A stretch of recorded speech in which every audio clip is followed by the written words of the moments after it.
The third chapter of 1 Kings contains a request that has been celebrated for 3,000 years. Solomon asks for wisdom, except he does not. The Hebrew word he uses is not the word for wisdom. The word everyone remembers, chokmah, does not appear in his request. It appears later in God's response, when God says he will give Solomon a wise and discerning heart. But what Solomon actually asked for is something narrower, something more specific, and something that points in a very different direction from what the tradition has remembered. Solomon says, "Give your servant a listening heart to judge your people, to discern between good and evil." The phrase is shomea, a hearing heart, a heart that listens. The verb shama is the same word used in the Shema, the great command to hear and obey. It is not a passive word. It means to listen in a way that does something that changes posture, that generates response. And Solomon asks for that as the fundamental equipment for leading a nation. He does not ask to know more. He asks to be able to take in what he does not yet know. Now, chokmah is not a bad word. It appears throughout Proverbs, Job, Ecclesiastes. It can mean skill, practical knowledge, the ability to navigate life with moral insight. But chokmah tends to carry the sense of mastered, understanding the person who has learned the patterns and can apply them. A wise person in the Proverbs tradition is someone who has internalized the structure of reality and can act accordingly. That is a good thing, but it is not what Solomon asks for. He asks for a heart that is still open, still receiving, still in the position of a student rather than a master. That is a curious choice for a king who is about to wield absolute power. And this raises a problem, one the text does not immediately resolve. Why does God reward this request so extravagantly? God says, "Because you have asked this, and have not asked for long life or riches or the life of your enemies. I give you a wise and discerning heart, so that none like you has been before you nor shall arise after you." God seems to treat the request as evidence of character, but the request itself is for a capacity he does not yet fully possess. Solomon is asking for something he cannot manufacture. You cannot decide to have a listening heart. You can decide to pretend to listen, but the actual posture of receptivity is not produced by willpower. So how does God honor a request that depends on the very thing being requested? That tension sits in the chapter like a loose thread, and the rest of the story threads around it. Consider for a moment what it would mean to pray for a quality you do not yet have. You cannot generate humility. By deciding to be humble, the decision itself is already a form of pride. You cannot generate faith by willing yourself to believe. The effort only reveals the absence. The same applies here. A listening heart is not a skill you can practice into existence. It is a grace, something given from outside. And Solomon knows this. He does not say, "Make me someone who listens." He says, "Give your servant a listening heart." The verb is imperative, but the tone is supplication. He is asking God to do what he cannot do for himself. And God honors that request precisely because it is a request, not a claim. The logic of the passage depends on this distinction. God does not reward Solomon for already being wise. God rewards him for knowing that he is not. Now look at the cultural and political context in which this request is made. Solomon has just inherited a kingdom his father David held together through military campaigns and personal charisma. The tribes are restive, the neighboring powers are watching, and the task of judging disputes among a fractious people would fall entirely on him. There were no written code of laws in everyday use, no standing judiciary. The king was the court. The scene at Gibon is vivid in its physical detail. The high place, the 1,000 burnt offerings Solomon made, the night when God appeared in a dream. The high place was not a tidy sanctuary, it was a hilltop open to the sky, with stone altars and the smell of smoke and blood. The dream itself is a liminal moment between sleep and waking, between the old worship at Gibon and the future temple in Jerusalem. And into that suspended space, God speaks, "Ask what I shall give you." The question is not a test, it is an opening. And Solomon's answer reveals that he has already been listening before the dream began, listening to his own inadequacy, to the weight of the people, to the memory of David's failures. He says, "I am but a little child, I do not know how to go out or come in." The Hebrew word nar can mean a youth, a servant, an apprentice. He is not speaking of literal age, but of status. He is positioning himself as one who has not yet learned the trade. And from that posture of acknowledged emptiness, he asks for the one thing that cannot be manufactured, a heart that can hear. The word lev in Hebrew is not merely the seat of emotion. It is the center of the whole person: will, intellect, moral intention. When the psalmist says, "Create in me a clean heart," he is asking for a new self. When Solomon asks for a lev shomea, he is asking for that core to be reoriented around receptivity. The participle shomea indicates continuous action, a heart that is perpetually listening, not a heart that had a good hearing once. The phrase appears only here in the entire Old Testament. The idea of a hearing heart is rare, and that rarity matters. The text is not giving a general exhortation to be good listeners. It is describing a specific gift that God gives in response to a specific request. And the request itself is theologically strange. It is a prayer for a capacity that only God can provide, prayed by a man who could have asked for anything else. Most readers of this passage imagine that wisdom is a kind of superior intelligence, a way of knowing more or seeing further. But the Hebrew in Solomon's mouth points in the opposite direction. It is not about possessing more. It is about being able to remain in the position of receiving. The person with a listening heart does not arrive at conclusions quickly. He does not trust his first instinct. He lets the voices around him press in until the shape of something true emerges. That is exhausting. It is also rare. And it is exactly what the person in power least wants to do, because power rewards decisiveness and punishes hesitation. The two women who come to Solomon with their impossible case are not bringing a legal problem. They are bringing a human crisis that cannot be resolved by applying a rule. They want the king to see what is true when neither side can prove anything. And Solomon's famous judgment splitting the living child only works if he is able to hear something deeper than the words spoken aloud. He listens to the silence after the threat. He listens to which woman's cry reveals the mother. That is not wisdom in the sense of remembered proverbs. That is a heart alive to what is not being said. Now connect this to the life of the person watching this video. When you come to Scripture, what are you asking for? Most of the time, you are asking for answers. You want clarity, direction, a word that resolves the confusion of the day. And that is not wrong, but the passage suggests a prior request. You might be asking for the wrong thing. You might be asking for chokmah, for understanding you can walk away with and apply, when what you actually need is a heart that can stay open long enough to hear something you did not expect. The text does not condemn you for wanting answers. It simply shows you what Solomon did not ask for. He did not ask for a map. He asked for ears, and the difference is the difference between someone who already knows what he needs and someone who knows he does not. But here is the tension that makes the chapter difficult, and this is the loose thread that will not close. Read the account carefully. Solomon's request is made in a dream. The gift is given, and it works. Solomon judges the two mothers, and the kingdom sees that the wisdom of God is in him. But the gift does not stay. By the end of his life, Solomon's heart has turned after other gods. The listening heart became a distracted heart. The man who asked to hear gave his attention to foreign wives and their altars. The capacity was not permanent. It was a gift that required ongoing posture, and somewhere along the way he stopped asking. The question left hanging is whether the request can be made a second time. And that is a question the next part must answer. The question left hanging is whether the request can be made a second time. The text does not show Solomon asking again, and the rest of his story suggests he did not.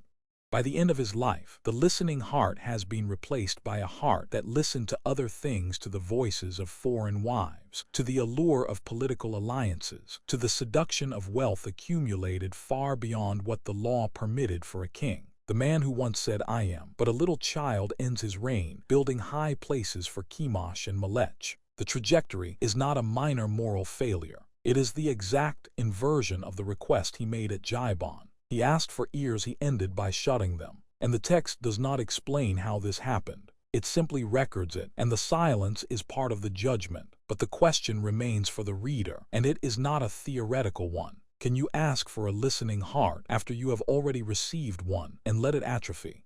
The text itself seems to resist answering immediately, because the answer requires a distinction the reader might not want to face. The problem is not that God is unwilling to give again. The problem is that the person who once had the gift and lost it now has to admit that the loss was their own doing. That is a harder prayer than the first one. The first prayer at Gibon was the prayer of a young man, aware of his inadequacy, but not yet of his capacity for failure. The second prayer, if it comes at all, comes from someone who knows exactly what he is capable of. He knows he can receive a gift and then treat it as his own. He knows he can listen to God and then listen to other gods. And that knowledge makes the prayer more dangerous because it requires him to ask for something while knowing he may fail again. The Psalms suggest that this second prayer is possible. Psalm 51, David's prayer after the Bathsheba incident, uses the same word lev when he cries out, "Create in me a clean heart, O God." The verb bara is the same verb used in Genesis 1 for creation ex nihilo. David is not asking for repair. He is not asking for renovation or refurbishment. He is asking for an entirely new heart, as if the original had been so corrupted that only a fresh act of divine creation could replace it. That is a prayer for those who have already possessed the gift and lost it. And that means the request is never out of reach. The tragedy of Solomon is not that he lost the gift. The tragedy is that he never asked for it again. The text records his prayer at Gibon. It does not record a prayer of return. David, who fell farther and faster than Solomon ever did, found the words. Solomon, who had more reason to know his need, apparently did not. The Hebrew word shomea, the root of Solomon's lev shomea, carries an additional dimension that deepens this point. In its intensive form, the Peel conjugation, shomea can mean to gather intelligence, to listen with the intent to act on what is heard. The spies in the book of Joshua are sent to shomea the land not just to hear rumors, but to assess, to prepare, to move. Solomon's request is in the cow form, the simple active, but the participle shomea suggests a sustained, ongoing posture. It is not a single act of listening, but a habitual orientation. And the tragedy is that this orientation can shift. The man who said, "Give your servant a listening heart," later became the man whose heart was not perfect with the Lord his God. As the text states in 1 Kings 11:4, the same word lev that he asked to be made listening is now described as divided, turned away. The capacity was never self-sustaining. It required the request to be renewed, and he stopped making it. The cal participle implies continuous action, and the tragedy is that the action can be interrupted. The listening can cease without announcement. Now consider the physical reality of Solomon's later years. The temple he built was a place of overwhelming sensory presence, the smell of incense, the sound of the Levitical choirs, the sight of the bronze altar and the golden cherubim, the stone of the foundation blocks, quarried and hauled with immense labor, the linen hangings dyed blue and purple and crimson, the air thick with the smoke of sacrifices. That temple was the center of worship for the entire nation, and Solomon had built it. But beside that temple, on the Mount of Olives and in the hills around Jerusalem, he built high places for Chemosh, the god of Moab, and for Melech, the god of Ammon. The text says he did this for his foreign wives, who burned incense and sacrificed to their gods. Imagine the scene from the Temple Mount looking east. You could see the smoke rising from the high places on the Mount of Olives, just across the Kidron Valley. The same king who had dedicated the temple with a prayer that God would hear from heaven was now financing altars to gods who had no ears. The physical proximity of these altars to the temple is not incidental. The text is showing you that the heart does not have to leave God's house to start serving other gods. It can do both at once for a time, until the competing voices drown out the one voice that matters. The listening heart did not stop listening, it just started listening to the wrong things. That is the nature of the heart in the Hebrew tradition. It is never neutral. It is always oriented towards something.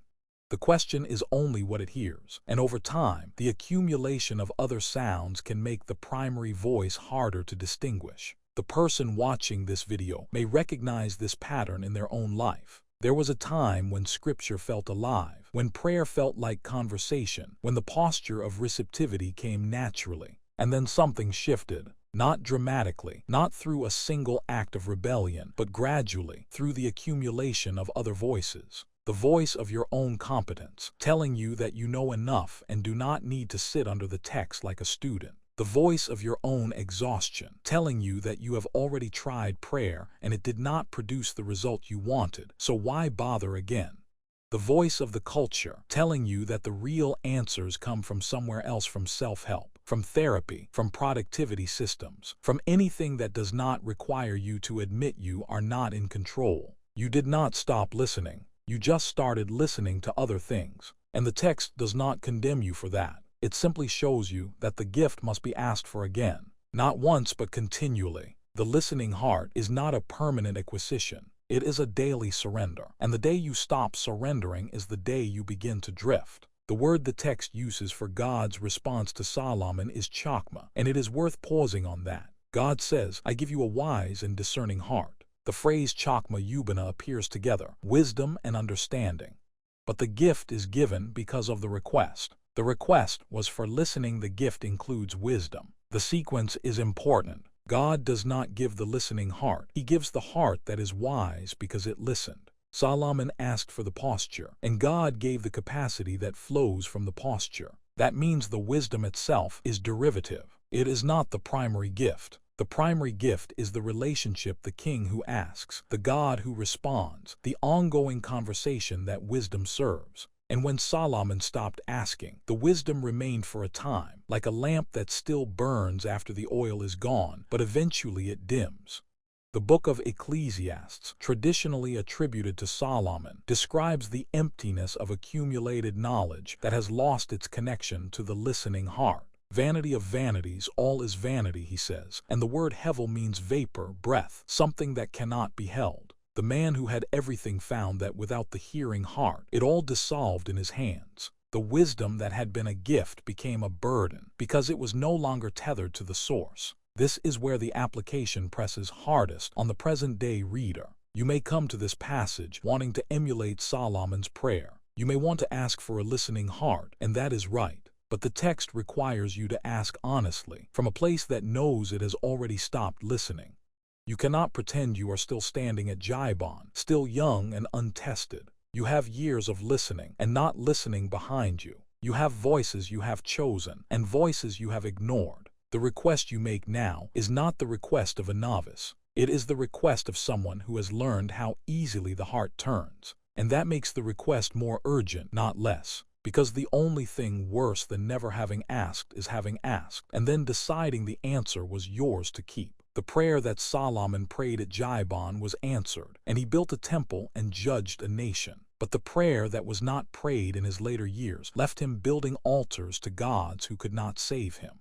The weight of this passage falls finally on the difference between Solomon's beginning and his end. The listening heart was given, and it bore fruit. The kingdom prospered, the nations marveled, the temple was built. But the fruit did not preserve the root. The root required ongoing nourishment from the same source that planted it. And Solomon stopped drawing from that source. The text does not say why. It does not offer a psychological explanation. It simply records the fact. And the fact stands as a warning for every person who has ever prayed a beautiful prayer and then walked away from the posture that made it beautiful. The final word of this passage is not about Solomon. It is about the nature of the gift itself. A listening heart is not a possession you acquire and keep. It is a state of dependence you enter and re-enter. Every time you open Scripture, every time you come to prayer, you must ask again, "Give your servant a listening heart." Not because God did not give it the first time, but because the gift only remains a gift when it is received anew. The moment you treat it as something you own, it ceases to be what it was. The request is not the starting line. It is the whole race, and the only way to finish it is to keep asking until you no longer have breath to ask.